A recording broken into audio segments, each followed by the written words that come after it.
Reception ಅಲ್ಲಿ ನನ್ನ ಮಗಳು ಲುಕ್ ಹೇಗಿತ್ತು ಅಂತ ನೋಡ್ಬೋದು ನೀವು ಇಲ್ಲಿ. ನನ್ನ ಮಗಳು ವೇರ್ ಮಾಡಿರುವಂತ ಗೌನ್ ನ ಪೋತೀಸ್ ನಲ್ಲಿ ಪೀಸ್ ತಗೊಂಡು ಸ್ಟಿಚ್ ಮಾಡಿಸಿರುವಂತದ್ದು.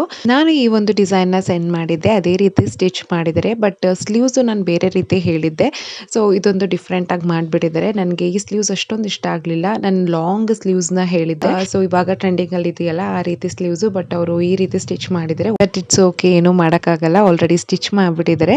ಮೋನು ಹತ್ರ ಈ ರೀತಿ ಸ್ಲೀವ್ಸ್ ಇರ್ಲಿಲ್ಲ, ಅವಳ ಹತ್ರ ಬಫ್ ರೀತಿ ಇತ್ತು. ಸೊ ಇದೊಂಥರ ಯೂನಿಕ್ ಅಂತ ಅನ್ಸುತ್ತೆ. ಇದು ಕೂಡ ಒಂದ್ ರೀತಿ ಚೆನ್ನಾಗಿ ಕಾಣಿಸ್ತಿತ್ತು.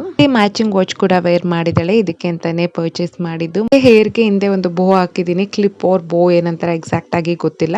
ಸೊ ಮ್ಯಾಚಿಂಗ್ ಬೋ ಕೂಡ ಹಾಕಿದೀನಿ. ಮತ್ತೆ ಹೇರ್ ಗೆ ಒಂದು ಕ್ರೌನ್ ರೀತಿ ಹೇರ್ ಬ್ಯಾಂಡ್ ಕೂಡ ಹಾಕಿದೀನಿ. ನನಗೆ ಇನ್ನ ಸ್ವಲ್ಪ ಗ್ರ್ಯಾಂಡ್ ಆಗಿರುವಂತ ಕ್ರೌನ್ ರೀತಿ ಬೇಕಿತ್ತು. ಮಿಂತ್ರನಲ್ಲಿ ಆರ್ಡರ್ ಮಾಡಿದೆ, ಬಟ್ ಅದು ಡ್ಯಾಮೇಜ್ ಪ್ರಾಡಕ್ಟ್ ಬಂದಿತ್ತು. ಮತ್ತೆ ನಾನು ರಿಟರ್ನ್ ಮಾಡಿ ಮತ್ತೆ ರೀ ಆರ್ಡರ್ ಮಾಡಿದಾಗ ನಂಗೆ ಡೆಲಿವರಿ ಡೇಟು ಲೇಟ್ ಆಗಿ ತೋರಿಸ್ತಾ ಇತ್ತು. ಸೊ ಹಂಗಾಗಿ ನನಗೆ ಆ ಟೈಮ್ಗೆ ತಗೊಳಕ್ ಆಗ್ಲಿಲ್ಲ. ತುಂಬಾ ಶಾಪ್ಸ್ ಎಲ್ಲ ಸರ್ಚ್ ಮಾಡಿದ್ಮೇಲೆ ಮಂಡ್ಯದಲ್ಲೇನೆ ಇದೊಂದು ಸಿಕ್ತು. ಸೊ ಫೈನಲಿ ಹೇಗೋ ಸಿಕ್ತಲ್ಲ ಅಂತ ಹೇಳಿ ಹಾಕಿದ್ದಾಯ್ತು.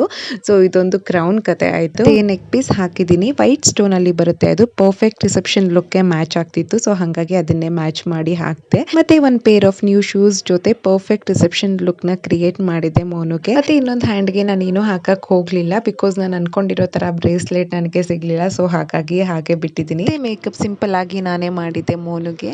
So this is the Monu's reception look. So ನನ್ನ ಮಗಳು ಯಾವ ರೀತಿ ಕಾಣಿಸ್ತಿದ್ದಾಳೆ ಅಂತ 1 to 10 ಕಮೆಂಟ್ ಮಾಡಿ. And thanks for watching and follow for more.